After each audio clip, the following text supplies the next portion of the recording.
Good afternoon, everyone. Welcome to Behind the Crimes. The episode title is going to be The Milwaukee Monster, Jeffrey Dahmer, and the Criminology of Control. My name is William Connors. I will be your host on today's episode.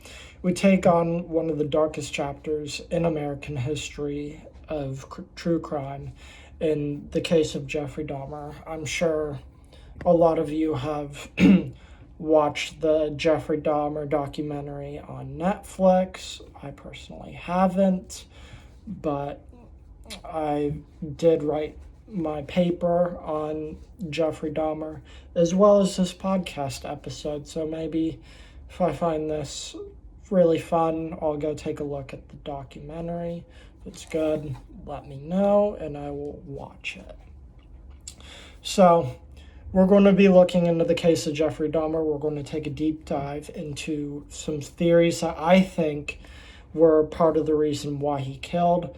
We're looking at social control theory and routine activity theories to understand how and why this happened and how did society allow him to kill so many young men for so long.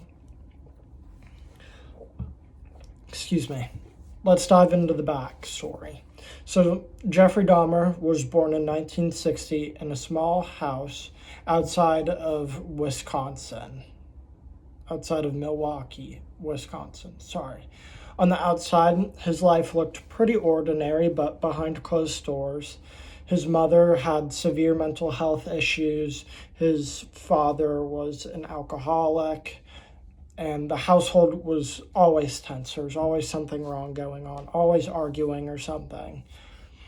By the time Jeffrey Dahmer was a teenager, he was very emotionally detached from everyone. He started to kill roadkill, dissecting the animals as well. Very disturbing hobby that few people took seriously at the time. Over the course of Dahmer's killing, I think a lot of things just got overlooked. There were a lot of red flags, and we'll dig into that a little bit later. According to pathologist Dr. Jensen, who's linked in one of my sources on my paper, he had a very odd obsession with anatomy and control long before his first murder. So the red flags started to build up the more he aged, and once he hit 18, that's when he first killed his victim. In high school, he was drinking, doing drugs, isolated from peers, and fantasizing about owning and controlling others. So by the time in 1978, when he was just 18 years old, his first victim was 19-year-old Stephen Hicks, a hitchhiker.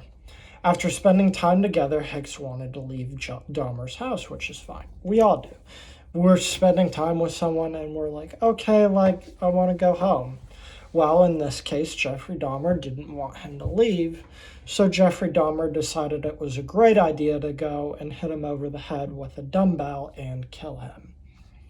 That moment from there on set a pretty gruesome pattern about luring people into his house, drugging them, killing them, and dismembering and performing necrophilia and even cannibalism. Between 1987 and 1991, Dahmer refined his methods.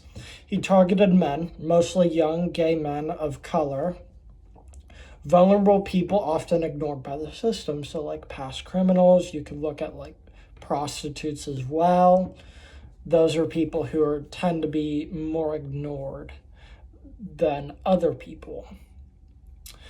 He would invite people in, he would drug them, and then once they were all loopy and didn't know what that was going on, then he would kill them. One of the most shocking parts of this case isn't just what Dahmer did, it's how many times the system failed to stop him. In May 1991, a 14-year-old kid, I don't know how to pronounce his name, so my apologies, was found bleeding and dazed on the street. bystanders called 911, which is what most people would do. When people arrived, Dahmer convinced them that the boy was his adult partner who'd just have too much to drink. Note the kid was 14. Dahmer was 20, I believe. The officers handed the boy back to Dahmer, and after that, later on that evening, Dahmer murdered him. This just wasn't a tragic error by the police, it was gross negligence. Dahmer was already a registered sex offender. The police never ran his background, never verified the kid's age, because why? Because the victim was young, Asian, and gay, so the officers didn't care. But if it was a straight white man, then they probably would have cared. The officers later admitted they believed Dahmer over the bystanders who tried to intervene. So why did Dahmer become who he became?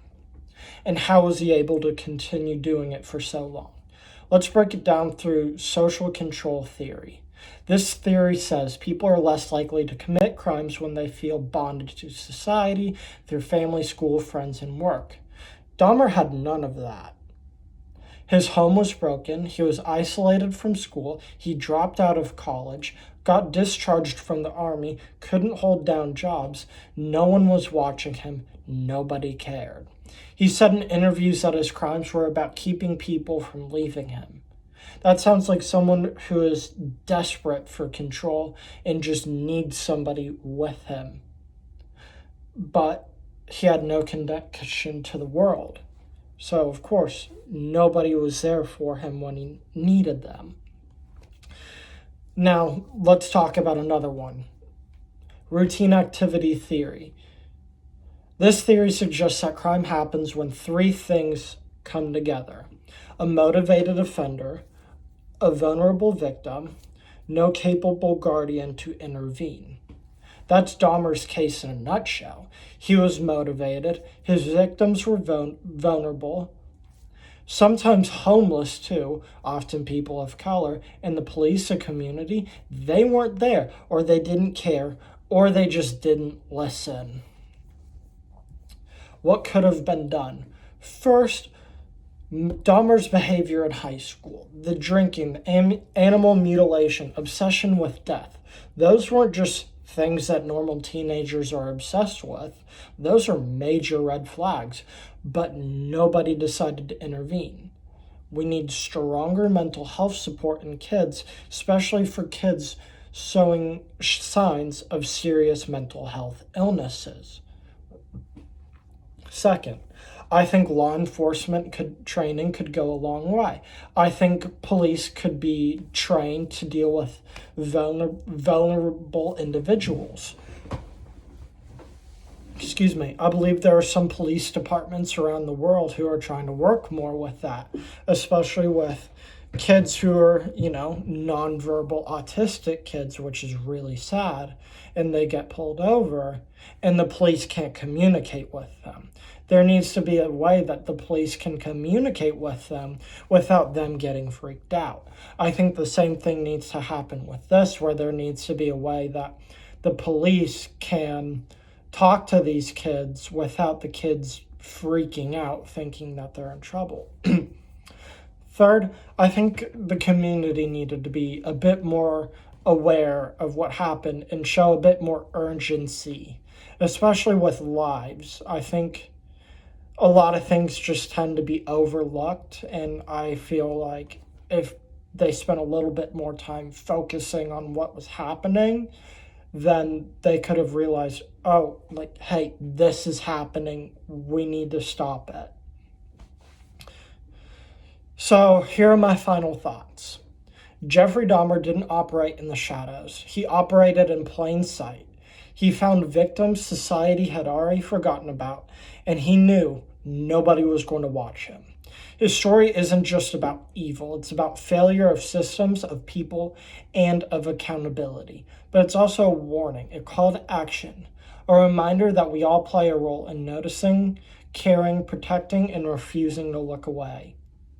My name's William Connors, and this has been Behind the Crimes. Stay away stay aware, stay informed, and remember, justice isn't about catching killers, it's about stopping them before they start. Thanks for watching.